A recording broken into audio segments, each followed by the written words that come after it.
Everybody, Mark with the North Florida Bicycle Club, and if you've been on one of our club rides, I'm sure you're familiar with the phrase that is, keep feet, not inches. And we're talking about how far away you are from the rider in front of you, and the reason we talk about that is one of the top causes of an accident when it does happen is that the person behind wasn't able to stop in time. So we'd like you to keep feet and not inches. What does that mean?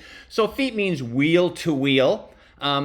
Inches to 15 feet is the draft area. I'll get to that in a moment. But try to be 2 to 3 feet away from wheel to wheel. I think sometimes we think the feet is from our body to the other person's body, but it's wheel to wheel. Feet is plural, so 2 to 3 feet.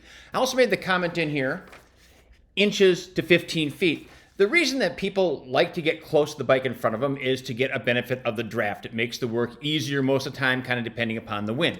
Well, certainly the best draft is when you're just inches from that wheel in front of you, but the fact is if you're as far as 15 feet back, there's still some benefit from the draft. Now, obviously, it's not a lot benefit from that, but the bottom line is when you are 2 or 3 feet back, 3 feet back, it's just a little bit of difference than being right on somebody's wheel, and the safety is worth it. So we'd like you to be 2 to 3 feet back, except there's a time when 2 to 3 feet isn't going to be right, and that is when you know better. And I put that in quotation marks because sometimes we know better, but we don't always do things. So an example.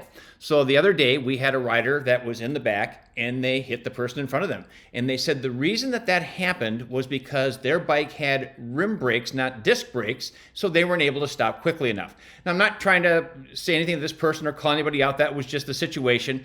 But here's the thing.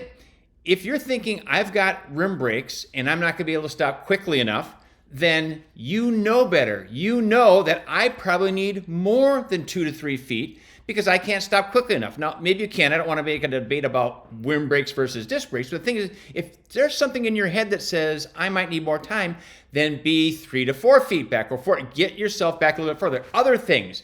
What are the conditions like? Well, is it slippery? Is it raining? Maybe you're going to need more time to stop. Debris. I can't tell you how often I've had somebody say, Mark up there is not calling stuff out. Well, 2 things should happen. Number 1, at your first opportunity, you should say something to Mark. Please call stuff out so I can hear that I'm aware of that. But number 2, you now know better. If you know Mark is not calling things out, give yourself a little bit more time because if debris comes up, you might not know about that. So talk to Mark and give yourself some time. Also think about what your skill at the pace you're riding. There's a big difference between reaction when you're doing 12 miles an hour and reaction when you're doing 25 miles an hour.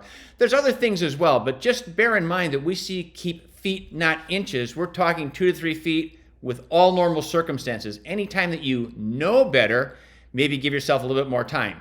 And if you haven't, you can check us out on nfbc.us and take a look at our calendar of rides and hope to see you on a ride sometime.